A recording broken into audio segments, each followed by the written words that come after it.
Hey y'all, hey, it's your girl Nay. This is my first review of the day for Good Times. Y'all are not gonna like what I have to say about it, because a lot of people were like, "This is terrible." Da da da. So it did take me a long time because I watched all 10 episodes versus a lot of people that I saw they were only watching 2 episodes, which I understand why you would judge it off of the 2 episodes and you're like, yeah, that's not for me. However, I watched all 10 in between work, so it did take me a while, and in between ADHD, so it took me some time.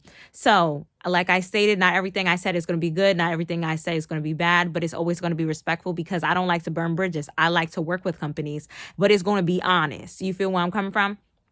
So, boom shakalaka.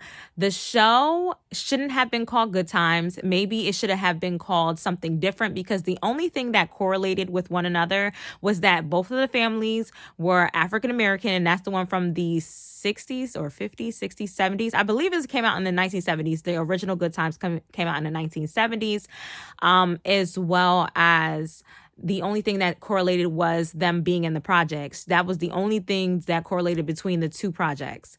So I feel like they maybe, if they come out with a second season, it should be like Keeping Up with the Evans. You feel me? And then they have like an old cartoon of the original in the back. So it could stem from there. You know, the idea is there. However, it's not the same thing. It shouldn't be called Good Times. It should be rebranded. And that's just my opinion, okay? I will also like to state that this review is on the series, not on the voice actors and actresses. I actually loved most of the people that was voicing the characters. I was like, holy crap, especially Cree Summers. Cree Summers? Yes, Cree Summers, Susie Carmichael's voice, and a plethora of other of our generation. Well, my generation, I'm a millennial, and probably Gen Z as well, and Gen X. So I also would like to say that Black people are not a monolith. I have my notes right here. So yes, the actual show did show harmful stereotypes, very harmful stereotypes. And I was like, yo, I understand that may have been okay in the comedy that was in Comedy Central in like the 2000s as well as Cartoon Network. However, I feel like we have grown past those stereotypes as the Black community. And I was just like, yo, this is very harmful, especially for the newer generation to continue that harmful stereotypes was crazy. I also feel like it was well written, it had good animation, and it was entertainment. But on some of the parts of the series, it was really hard to get past some of the ignorance. I'm just being honest with y'all. However, once you get past the first 2 episodes, which was hella ghetto, not gonna lie, I'm sorry, they do talk about great things. It is a great series when it comes to certain aspects of the series. They do talk about some things in the Black community, such as in the second episode, Junior needed medication. And he wasn't comfortable taking the medication, although he was put on the medication. Now, I feel like they didn't really address the disability, which does happen in the Black community, unfortunately, but they didn't address that he had ADHD. However, I felt like this would have been a great time to normalize medication usage in the Black community, as well as the continuous struggle of the disabilities like autism or ADHD. However, they didn't. And I was like, damn, that don't take the medication is very harmful messaging, because we want to promote, especially in Black men and women, go to therapy, take the medication if you need the medication. There's so many communities, but I can only talk about my own, that they feel like, no, you could pray it away. And that's not the case at all. Not all the time. I think you could pray and meditate, but I think that one could go with another. Like they both can work. Just like I feel like herbal medicine and actual pharmaceuticals could work in moderation, you know? Now, in the first episode, I feel like the father being nude in front of the kids was inappropriate. Also, the singing roach was crazy. Crazy, y'all. I'm so sorry. That was crazy. However, the roaches are funny in later episodes as well. Just being real.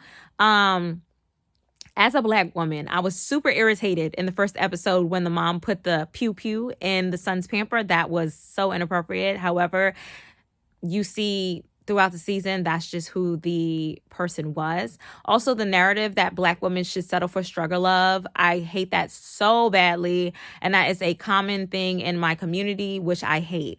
However, I do think the mom is a great mom in certain episodes, as well as the dad. The dad actually really gets on my nerves, though.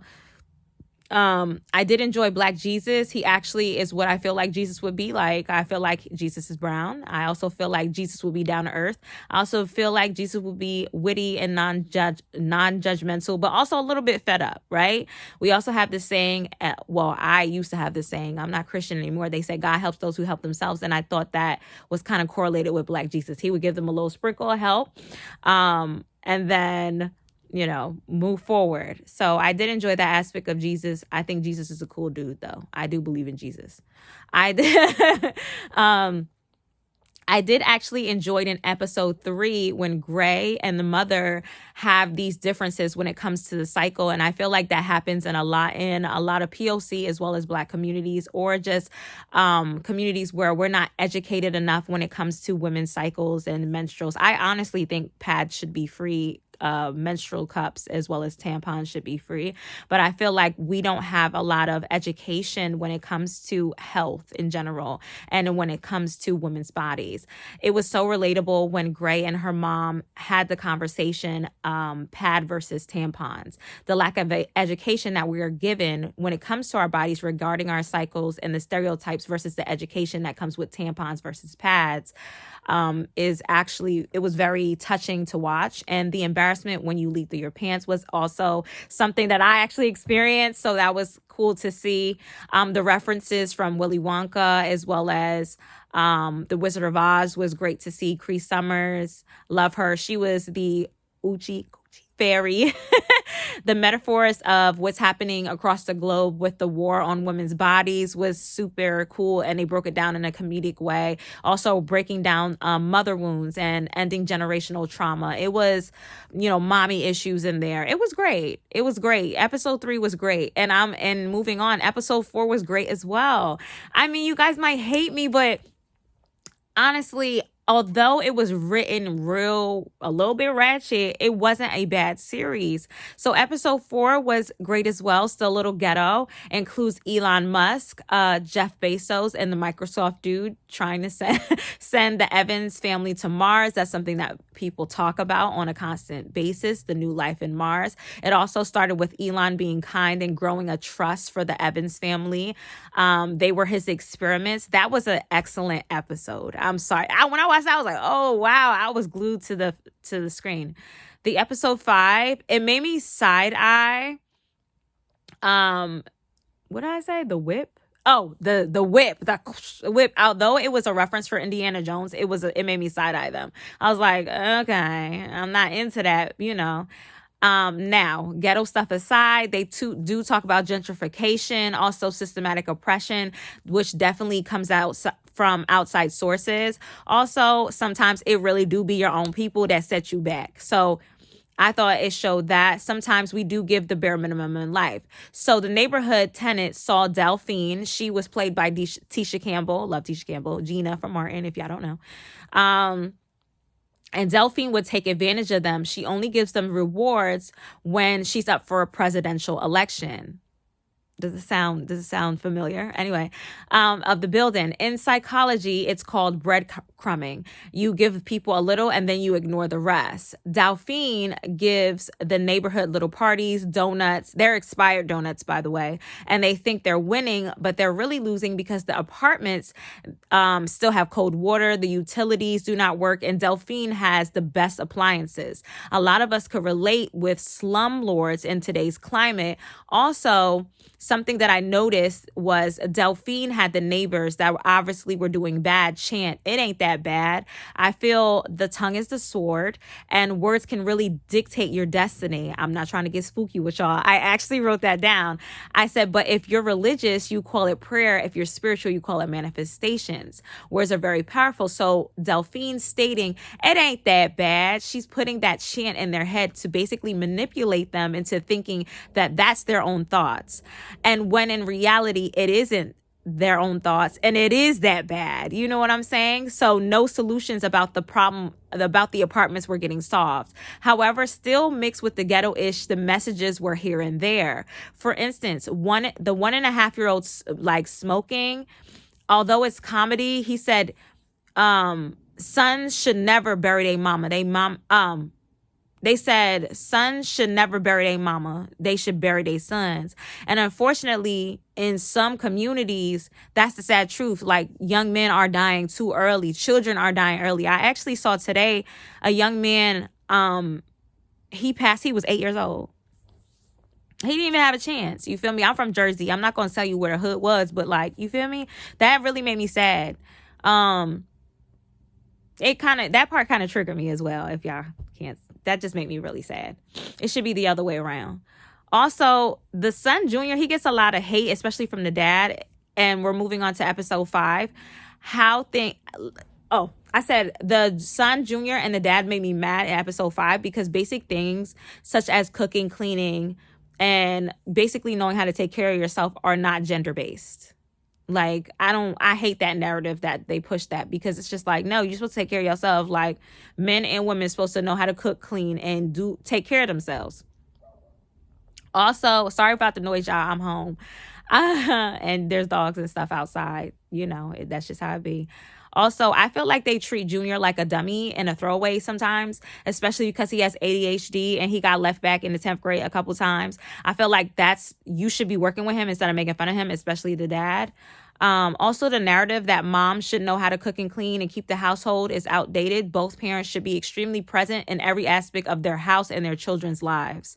And again, maybe it's satire, but also I felt like it triggered me, but also maybe that's what they're pointing out as well.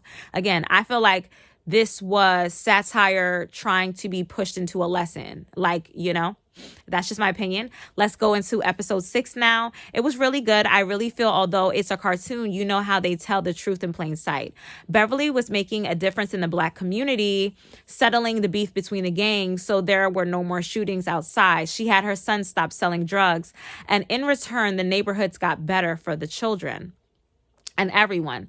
The kids were actually able to play outside and explore childhood. Great, the daughter didn't always have to be an activist. She could have fun and be a kid. Oftentimes in the projects, a lot of kids have to grow up sooner than, you know, a lot of other kids that may live in the suburbs. So that was one way they kind of like portrayed it in this episode. Junior, her older son, didn't have to live in fear. He actually had skills in basketball and made friends. Then Beverly got kidnapped by the government, which that was my favorite episode.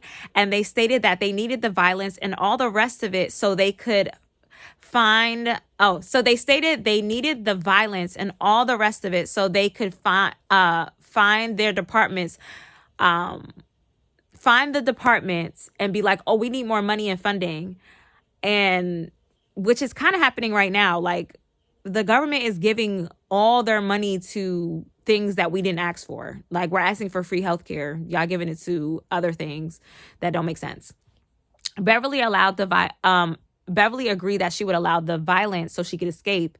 Then she lied. The systematic oppression was so deep that the FBI in the show planted fireworks and other elements, so the gangs started fighting again. It was super sad. The scene on episode 6 where systematic oppression, you're going to get mad, white supremacy was broken down and also really applied on how it really helps nobody, including Caucasians themselves.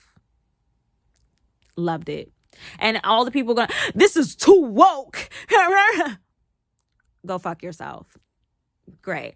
Anyway, it was cool. It was Black Love Day. I still think Beverly, who is a mom, deserves better than a dad because she bought all her stuff thing. Again, that's constant. Black women are just settle for love. And also in a couple of earlier episodes, in a comedic way, but I didn't find it funny, he basically trapped her so she could stay in his life, which happens a lot to women in general. And I feel the older generation did that as well. The older generation didn't have finances. So men used to use money and trap them and basically use them so they couldn't have freedom. Also, back in the day, women didn't have access to a bank account or credit cards until, honestly, fairly recently. Women were afraid to also be judged if they didn't stay with their baby fathers. And I felt like that was an educational moment. In the show, Beverly bought her own gifts, and I think a lot of women do that. And I've heard a lot of women pass their man the credit card underneath the table to make it look like they're the provider. And I heard stories of women like Beverly and the cartoon where she was buying herself gifts and flowers and putting men's name on it was extremely an educational standpoint. And I feel like women shouldn't have to do that. Right. Throughout this cartoon, we've seen Gray is a smart child and makes really great decisions until she meets Quan. She likes the feeling of being in love. And even though Gray is confident and an intellectual, I think it's very important for young girls to be able to be book smart and street smart. Quan was love bombing Gray, and he was a thug. No disrespect, no shade, because some thugs is fine as hell and cool, but this one wasn't. That wanted her to do time for him. And it's like, young ladies, don't be dumb. Don't be no ride or die. Do not be no ride or die. Do not be no ride or die. Thank you. And lose your life and your livelihood. Definitely for a man that probably would be boning a woman at your gravesite if something happened to you and not them. And they be boning women outside when you're in jail. Let's keep it real. Can I keep it real? Anyways, Junior blew it with a African princess by listening to his little brother, which made no sense. And to me, I always say to young men, don't listen to these men that have these hypermasculine alpha podcasts mindsets, because they really do not touch grass and they are actually really stupid. Most of men know that you are supposed to treat women with love and kindness and not abuse them to get the nurturing and love that you would like in return. It just makes sense. It's 1 + 1 = 2, not 5. Anyways, let's go to episode 8. The episode was a comic turned into a cartoon. It was great. I liked it. It was about Beverly also, fighting for sisterhood. Episode 9 was about gentrification and Allison Whiteman, who was introduced to us in episode 6, along with the Black government officials that were coons trying to trick Beverly into basically gentrifying her neighborhood. Junior talked about bartering, which I think bartering is something I learned actually off of TikTok. So please look that up. Bartering is actually something that we should grow as a community. Monroe was a crackhead, and all the crackheads, including him, lived on a child's playground. They were talking about what happens in community structures. Reggie became a cop and also started seeing how there were biases in the suburbs versus the hood and what things were planted and, again, systematic oppression. It was amazing. I really enjoyed that. And episode 10, which concludes the whole series, basically saying, like, finally we get into the last episode. The mom is negligent a little bit, especially Bev Garden. She totally disregarded her children. I also mean the 2-year-old, he was already in the streets, but with the husband in the beginning of the show, and now Junior in a gang. Gray is working with cops. She was a revolutionary, and then she dialed back and saw what was happening. Meanwhile, Reggie, remember, the dad became a cop. He saw his partner now harassing Girl Scouts and people in his hood. It's really a great show. However, Bev comes to her senses because the old neighbors that used to be non-gentrified start to come to her space. It talks about gentrification. It talks about so many things that happen in a lot of Black people's lives, Black Americans specifically, and other POCs' lives in the hood.